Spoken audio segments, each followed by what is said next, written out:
Hi everybody. I could just hear the nation as one shouting, "You're on mute!" So sorry about that.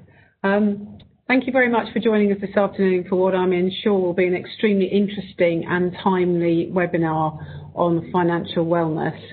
I'm Deborah Frost, for those of you who don't know me, and I am the Chief Executive of Personal Group, which is an organisation which provides employee services and insurances for employees, thousands of employees across many countries in the UK. Now, I wonder if, before we go any further, if you are not muted, if you could mute. The reason for that is because we do get a lot of echo, so if you can just mute, it means it's easier for us to hear. And I will carry on introducing my guest, who I'm delighted to be joined by today. Deborah Ware, good name Deborah, is the COO of Financial Wellness Group, and Deborah's company provide free financial advice and, as the name suggests, financial wellness services to businesses all over the UK. Hi, Deborah. Hello. Great to see you. So Deborah and I are going to talk for about 40 minutes, and we're going to cover a range of areas around financial wellness, around talking about how you might talk to your employees about debt, and trying to encourage employees to deal with financial problems before they become a real issue. So I'm sure there's going to be some very useful tips and interest in what we're going to talk about that will have real resonance with the situation that your employees find themselves in today. So we're going to talk for about 40 minutes. There's a chat box there, so you can ask questions as we go along, but also we will have a Q&A at the end. So it's going to be quite interesting. We've got a cross-section of employers joining us today, so we should get some very interesting questions from different parts of the economy, which should be worth hanging around for. And I think that it's really well timed today in that we're having this seminar really at the point that we go into a second lockdown. And I don't think we were necessarily expecting this to happen. We obviously knew that the furlough scheme was coming to an end really this weekend just gone. And in fact, it's been extended for a further month.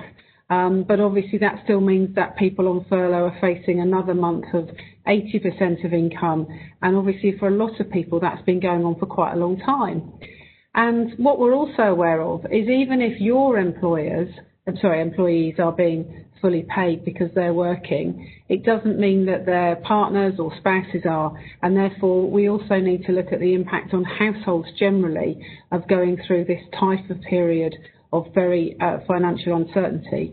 And as Deborah's going to explain to us, and I'm really interested to hear, Deborah, that an awful lot of people in the UK really struggle with financial vulnerability. And for a lot of people, they don't have savings, and actually they've got themselves into situations where their finances, through often no fault of their own, are quite precarious.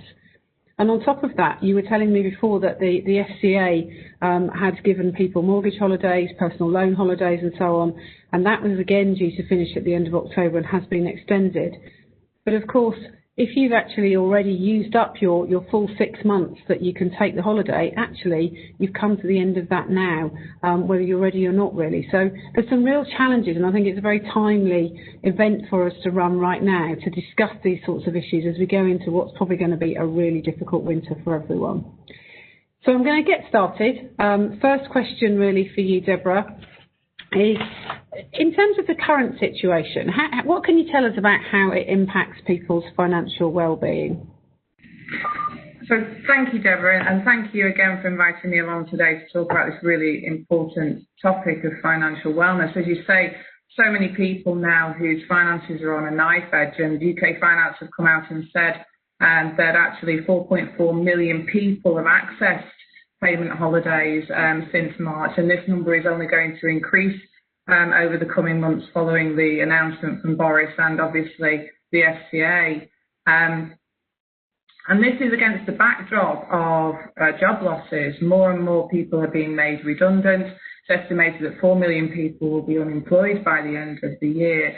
So more and more stress is being piled on. And these income shocks through redundancies are only what we can see from, for example, some of our customers have been asked to take pay cuts, reduce their hours, go from full-time to part-time. So those are the sort of more hidden income shocks that are still coming through and resonating and having a real impact on people's mental health.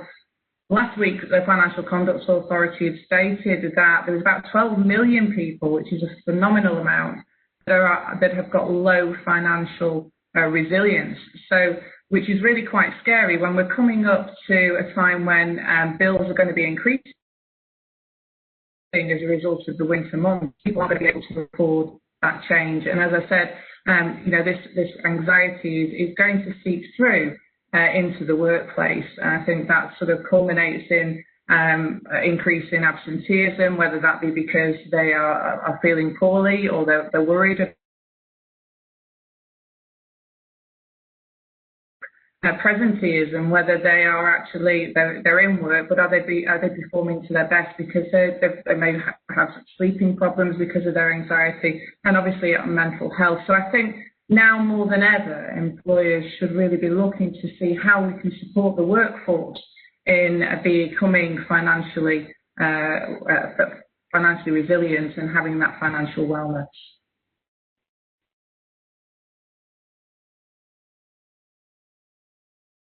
Oh, you're on mute. Sorry. I'm quite conscious that there's a stigma often for people in talking about financial well-being. I think we used to have that stigma about mental health, but that seems to have gone away. How do you manage talking to employees about debt and encouraging them to seek help before their situation becomes unmanageable? I think you're absolutely right. We Brits are terrible at talking about money. I think there's been enough advertising campaigns and campaigns to get people to start talking about money, but I still think it is one of probably the last taboos that, as you say, employers could perhaps help with. I think, we see firsthand at Financial Wellness Group that actually the people that we speak to, it's usually the first time that they've talked about their situation, that they've opened up about their issues. It's probably the first time that they've actually done an income and expenditure breakdown and understood where their money is. And following some support there and advice, it's usually the first time that they've felt a sense of relief as a result of being able to talk to someone and get a plan together as to how they're going to come to grips with their financial situation. And it's usually quite emotional, usually a few tears, but people feel that that's so much better at the end of it. And I think, you're right. I think as employers, if we turn around and say, okay, we're offering financial wellness, so come and talk to us about your money worries, I don't think many people will perhaps sign up to that. I think the employer's role, is more about signposting to a trusted partner who could provide financial wellness advice that's independent, that's confidential, and that is free. And I think a trusted financial wellness provider needs to look at two key areas. The first one is more short-term, and then a more longer-term view. And the short-term view is more of like a financial wellness A&E, where people who have got financial difficulties currently, that are worried about it, where it's impacting their mental health, can access help and support. They can talk about their worries, they can talk about their situation, and a plan of action can come together. We had some great feedback this week from a lady who was very sensible with her money. She got together with a partner. He wanted to consolidate his debt, but because his credit rating was impacted, she took that loan out for him, and subsequently, unfortunately, he left. She was left with that debt and raising a small child at the same time. So it was through no fault of her own, really, in effect, that she's been left with additional debt that then all of a sudden now becomes very unmanageable. And being able to talk to somebody about that is really where, that financial wellness A&E can really create a sense of calm. The second area is more long-term, and that's more around capability. It's more around empowerment and control, and really focusing on money savviness. I think everybody likes a bit of a bargain and likes to save a bit of cash, and I think that's really how we should be focusing that work with employees, as how we can become more money savvy. And that's looking at how people can maximise their income through looking at discounted services like the Happy app, for example, or looking at your bank statements and understanding where there are multiple memberships, for example, that might not be required anymore, a bit like a Netflix and a Now and a Google Play and Amazon Prime. Or maybe also looking at credit rating and how to keep your credit rating healthy, because if you do need to access credit, then let's make sure you're getting the best deals. And that's where I think that financial wellness on a longer term plan can really create that control and confidence. And online tools are great, but I think that sort of serves a certain cohort of employees.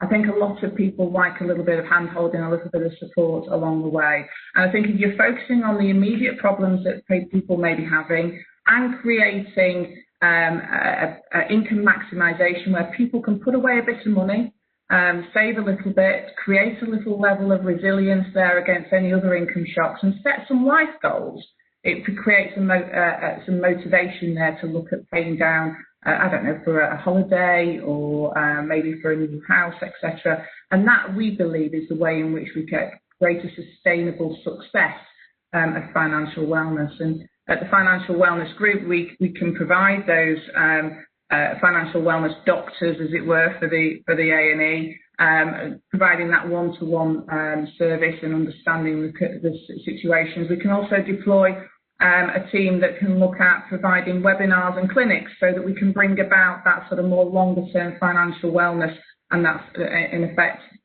that money savviness. And we've also just launched a redundancy package for people where if they've been put on process or unfortunately they've lost their jobs, then we can provide financial wellness as a package for employers to provide to those employees, which focuses again a little bit on the A&E, but more specifically where there has been a job loss. So applications for universal credit, getting some breathing space from lenders whilst they get their affairs in order, or that they're able to get another job. So all of those things that we can look to support. So if we can help, then please give us a call and we can actually talk through your needs there. That sounds really, really brilliant, Deborah. And I think it's clear from what you've said that there's a real mixture of experiences that people have. So on the one hand, there are people who have got into problems, and you gave us that example of the lady who'd taken out a personal loan for her partner. But also just generally making sure that you're healthy from a money point of view. You've got a little bit put away if you can for a rainy day, and you're keeping an eye on your credit score. And I think for a lot of people facing redundancies, the offer of a sort of financial wellness clinic through companies actually would feel very, very helpful as part of that redundancy package. It's really hard. We all know it's really hard letting people go, particularly in this current climate. No one wants to do it. But at least if you're able to offer people some practical support, and those things you mentioned felt very practical to me, that seems like a really good idea. And from our point of view at Personal Group, we work often in organisations where people don't earn very much. I mean, one of the insurance products that we provide pays for people if they need to go into hospital, whether it's with COVID or anything else, and it pays them an amount every day that they're in hospital. And that's a payment that obviously sometimes companies pay sick pay, but a lot of our employers, they don't pay sick pay, and that means that people are particularly vulnerable. So we're very aware of a group of employees who are relatively low paid and often not very financially experienced. So they may have quite low trust of financial services organisations, and they're in particularly vulnerable situation, I think, and we treat those customers very much as though they are at risk. But I think some of the things you've suggested could be very helpful to those groups as well. Absolutely, and I think as you say, many people, it's not, poor financial wellness does not impact one social economic group. It can impact everybody. A poor financial wellness, it can impact those people on smaller wages, but equally at sort of more managerial levels. And it all depends on lifestyles as well, because obviously those that are on more can access more credit, and affordable borrowing can very quickly become unaffordable. And we've also seen this. I think if we look at our financial wellness, at our customer base at the Financial Wellness Group, about a third of them are earning over the national average wage. And we've also seen with some research that was done more recently that people that have got household incomes of over £55,000 are actually accessing more debt solutions to protect assets. So, it doesn't discriminate, and I think money worries there, can really impact people. 1 in 5 people are worrying about their finances, to really show that it does need to be addressed. And I think, as you say, employers have looked at supporting with financial products before, whether that be a pension, whether that be insurances. Why not look to support with financial wellness advice? Because I think in that way you can really look to provide a benefit there that everyone can access. And one of the things that you've talked about a little bit about is that families can suffer income shock. Can you just explain a bit more what that is? Because that's not a phrase that I've ever heard before. So I think it'd be really helpful just to talk us through maybe what some of people's employees are going to go through redundancy. Yes. So income shocks, really, we've all experienced income shocks at some point in our lives, and usually through life events, whether that be a new baby, whether that be a new partner, whether that be a partner if there's a separation. It can sometimes be, as the FCA said about low financial resilience, if there's an increase in your council tax one year that ultimately you're not really able to provide, or if something breaks down and you've got to replace them. Again, if there's no savings there, then that income shock can really have an impact. And I think employers are in a really prime position to identify early intervention, to be able to, if we're signposting correctly and we've got that information there, people can gain access sooner rather than later. If we nip these things in the bud, it's so much easier to deal with than something that's been left. It's like most things in life. But as I said before, I think income shock can have a real impact within the workplace, whether that be in that absenteeism, whether people are actually getting the best out of their workforce because of the fact that they're maybe getting distracted, or of that mental health. And I think if we can provide additional tools to management to be able to provide support to their employees, then ultimately I think everybody is winning then.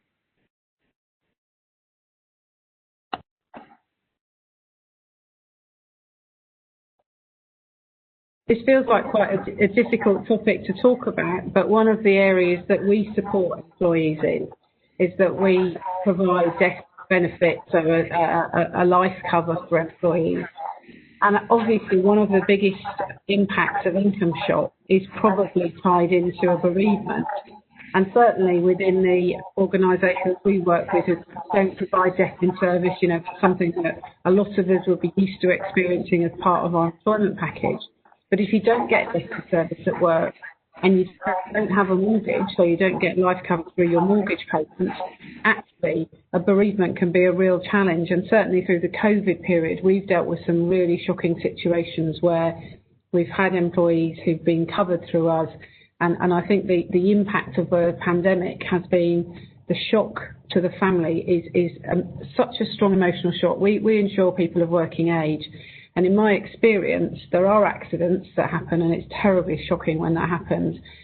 But more often people of working age tend to die from something that we know is going to happen, most commonly through cancer.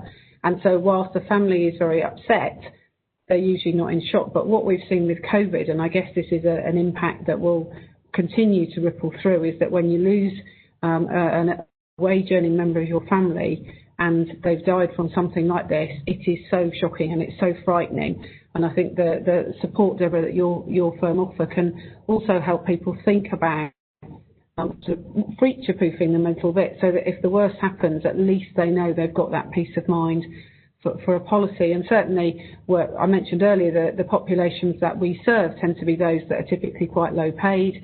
They're often lower levels of learning attainment. Sometimes English isn't their first language. And just that facing something like somebody not having a death policy means that the family are trying to crowdsource for a funeral on Facebook and things. I mean, it is truly appalling. But often, I think we particularly work with a population who are probably less aware of the fact that, when somebody dies, things like their debts don't die with them. I know you mentioned already about a customer who'd taken on a loan for her partner, but I think one of the other areas that a lot of people aren't aware of is that if you and I, for example, were sharing a credit card debt and I died, that doesn't wipe off the debt. So I think there's lots of different angles to think about in terms of what both of our organisations do, and it's not something that we probably talk about very commonly. Have you got any examples of where you can talk about where perhaps in particular death and debt are not good bedfellows? I think that's a really, really good point, Deborah. And we know at the Financial Wellness Group, we have our own vulnerable customer team that focuses on extra support for those people that have got additional vulnerabilities over and above the fact that they're in some type of financial difficulty.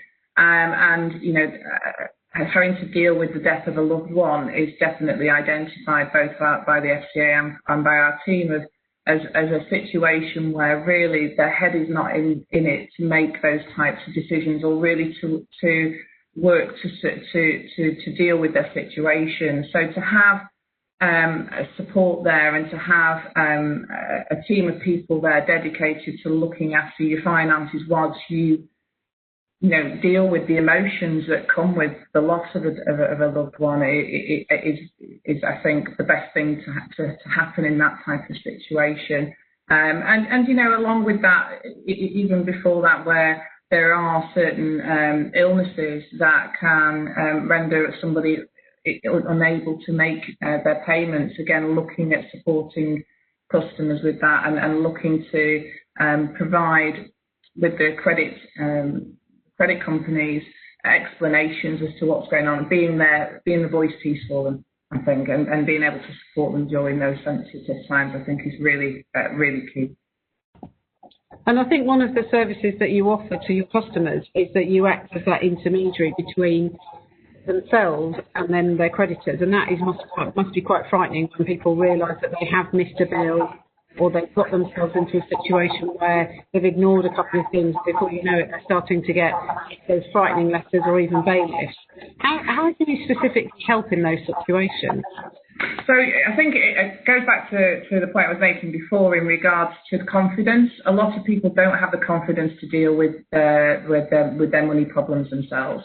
And I think at the Financial Wellness Group, for example, we will look to understand a person's situation, how they've got themselves into the situation, and pull together a plan of action that we can work with them on. And that includes working, to your point, as being the voice piece for them, to be negotiating with creditors on their behalf, and working with them during a period of a debt solution, for example, or through a programme or a plan to get them back on track so that they feel that they are supported.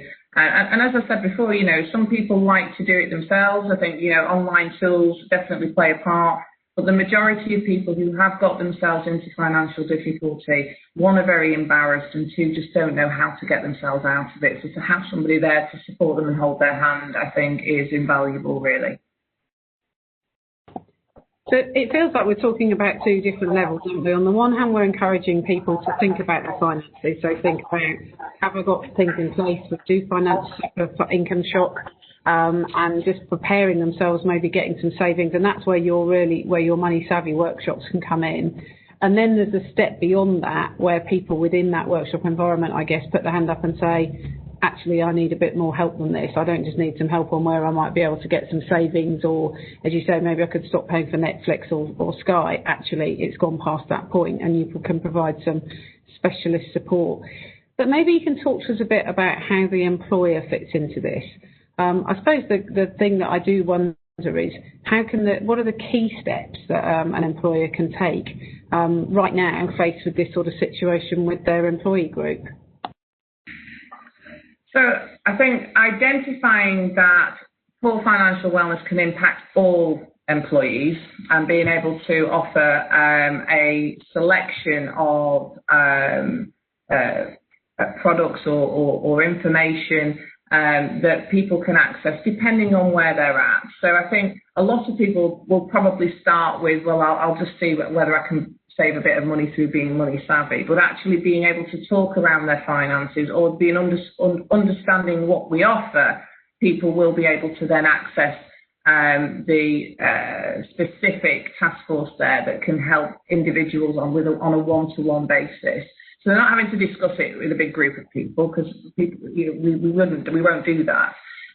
But ultimately having a confidential, independent, free financial wellness advice session to really understand how we can support a customer, how we could perhaps or employee, how we can put a plan of action together. We can look at whether they're maximising their income through any benefits that they can apply for. We'll look at their credit rating with them, and then we'll understand what they've got coming in, what they've got going out, and if required, we can then start looking at offering specific solutions that fit their circumstances. So it's tailored advice to them. So, as you say, two-pronged. Let's deal with the wider advice, the wider educational piece around building resilience, building capability, and building confidence. And actually through that, people will then look to probably self-identify that they may need that bit more extra support, and having an employer signpost people to be able to know where to go, to know how to access that advice, I think is really key, especially with the backdrop of where we are currently with the state of personal finance. Yeah, it just feels to me like one of those benefits that we've not traditionally really offered in this country. Sort of, as you say, signpost access, but it really does make sense in the current situation where there are people either who've been on lower incomes for quite a long time, or their partner's been on lower incomes, or one of them's been at home to homeschool, and now we're facing a situation where that's likely to go on, and if anything, we're probably facing more redundancies. And the end of the FCA, or not quite the end of the FCA holiday period, but for a lot of people who took it right at the start, they're facing into the end of that 6-month holiday, and actually they're just storing up debt problems for themselves. So it sounds like employers can have quite a big role to play in this. In terms of our discussion, is there anything else that we've not covered before we go on to questions that you wanted to add?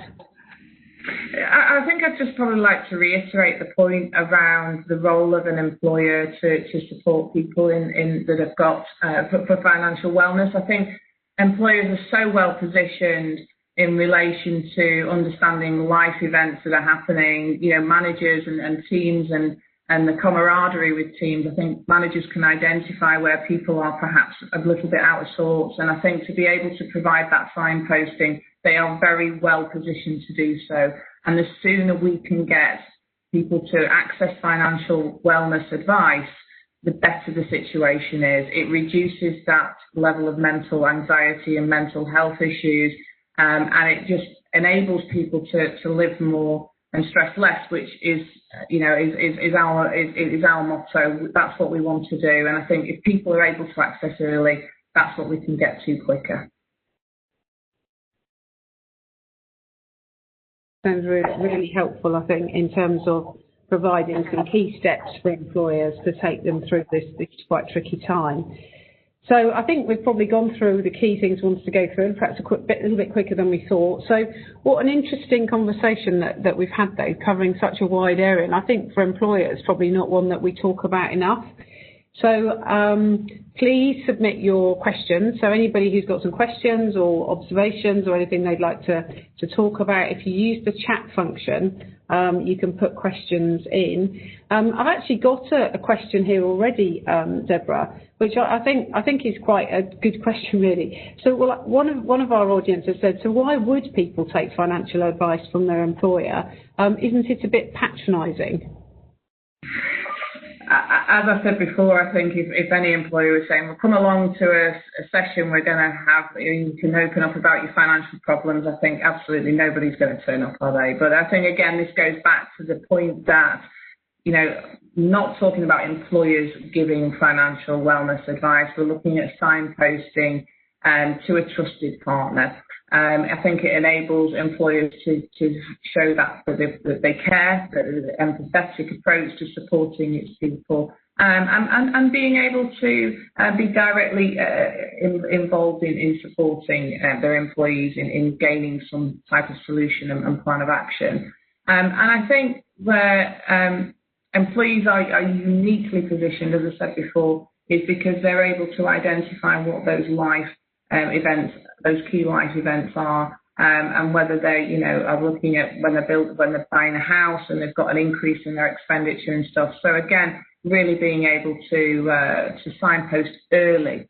So, and there's nothing wrong in looking to be money and having better money savviness, is there? So, if we can provide that and people can come along and just have regular reviews of where they're spending the money, and building that resilience, building those saving pots, then that's really where I feel that employers can really have the difference. That's great. And I mean, I would answer the question in the sense of, money advice from employers. We do it all the time as employers, don't we? We advise people on their pensions, or we don't advise them on their pensions, but we provide information about pensions. Yeah. If we work for an organisation that's got information on death in service or private healthcare, any of those sorts of benefits, we're quite open to offering that sort of advice. And so from that point of view, quite often, I suppose this is just one step further and perhaps a bit unfamiliar ground, but likely to be perhaps more familiar. Absolutely. And just to add there, I think with auto enrolment really got people engaged in pensions, and that was provided by employers, being able to provide again where to go, what they've got to do.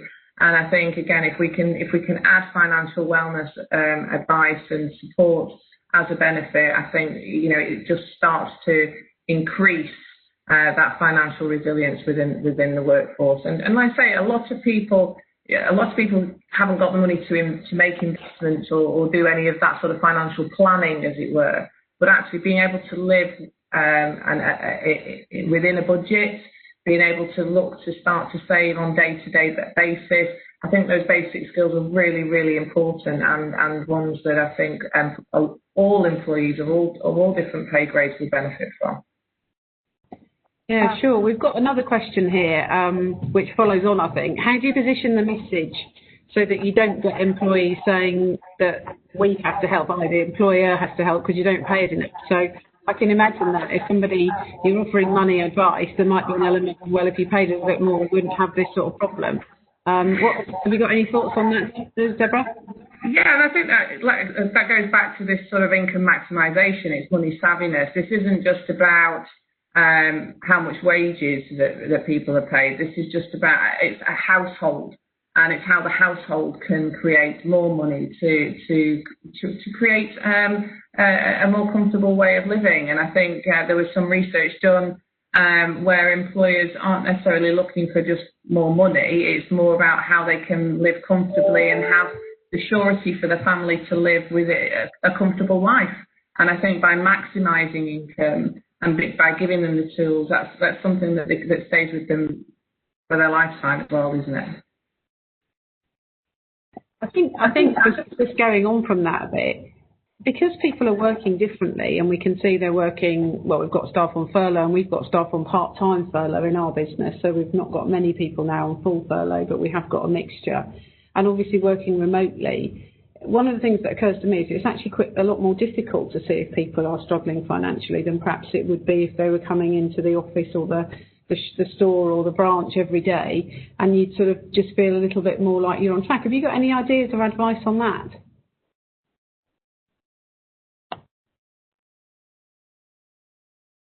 Level of financial wellness advice and support to all employees is where we should be focusing. Again, going back to auto enrolment, it was only when it was sort of mandatory in effect that everybody got on board. If we provide financial wellness advice through being how to be money savvy as a starting point, then as we talked about before, more important people I think will recognise the fact that they need perhaps a bit of extra support. But by being able to provide general hints and tips, I think, is a real benefit for employees. And then, like we said, to be able to signpost people if they do need that extra help and it's there for them, I think, is really where we need to start.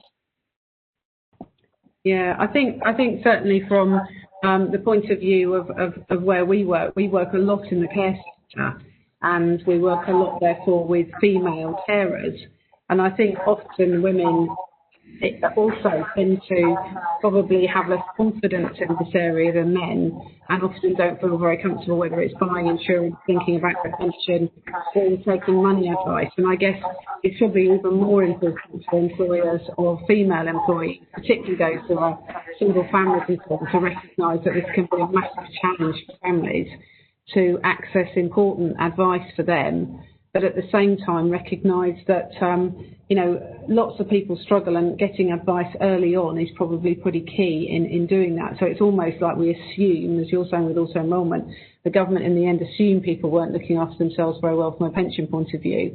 So maybe in the current circumstances from an employer point of view, perhaps we should just be assuming that people aren't coping particularly well, and having this sort of support available should just be one of those things that we put in place for employees right now. I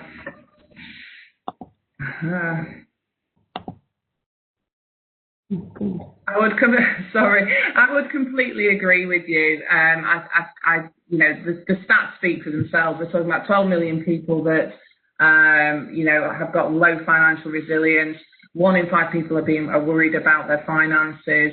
You've got 10 million people in the UK that have got no savings, which is really, really scary. So I think you're absolutely right. We need to assume that people are going to need at some point to access financial wellness support and advice. And I think by being able to do that, as I said before, employers are in such a key position. Nip it in the bud early. We've seen at the Financial Wellness Group an increase over the last 2 years of about a 30% increase of people that are at the point that they're coming to us have already got utility arrears, which means that they've not just been not paying their unsecured lending, that it's now starting to impact their essential expenditure.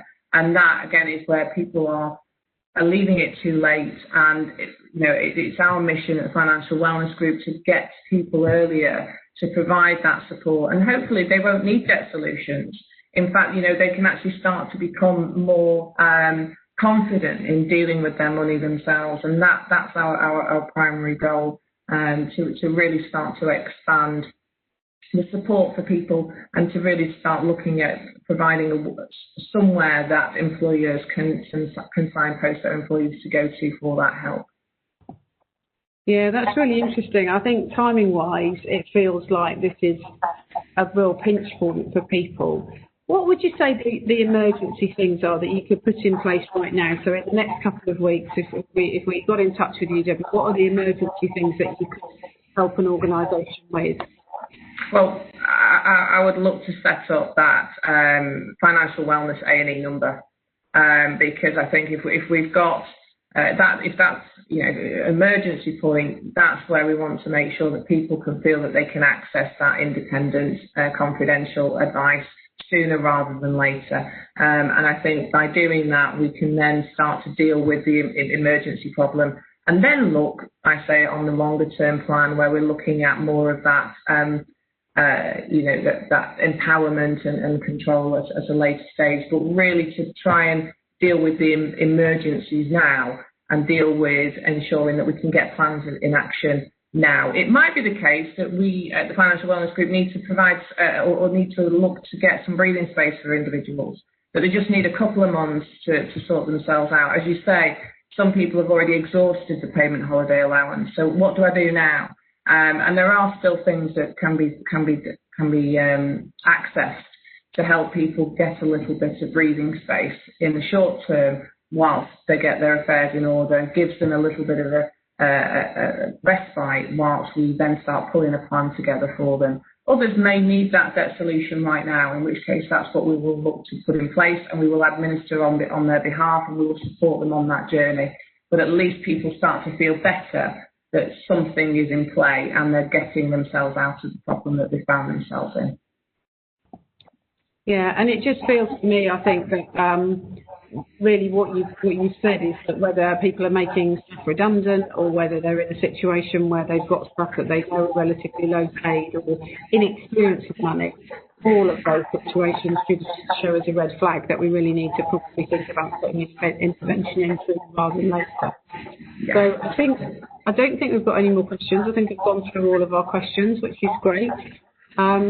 It's been really interesting listening to you, and I think it's uncovered for me a real area of concern and pressing need in our financial wellness package for staff. I'm sure there'll be other employers who've joined us on the call who are probably thinking the same thing. This is a bit of a gap, particularly those who may be facing making people redundant in the next few weeks. It's a really difficult time for everybody. As you see, when you signed up for the webinar, you'll get a handy guide which will help you through the business case if you need to. Deborah's already outlined the emergency support that she can put in place for your organisation if you need it right now. But also we'll be sending you a guide to putting together a business case to really think about how could you put financial wellness in place for your organisation, how could you make a difference to employees. And really that's what it all boils down to. We all spend a lot of time worrying about which benefit should be offered, this benefit, that benefit. But fundamentally, it's looking at making people, as Deborah says, live more, stress less. Is that right? Something along those lines.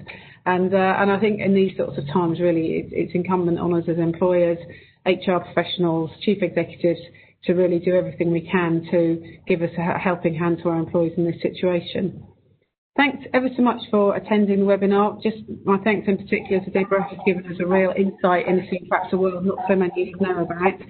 And our contact details are there below. I look forward to hearing from you in the near future. And obviously we'll carry on doing this occasional series of webinars on different topics. Thanks very much, everybody, and bye. Bye, Deborah. Bye.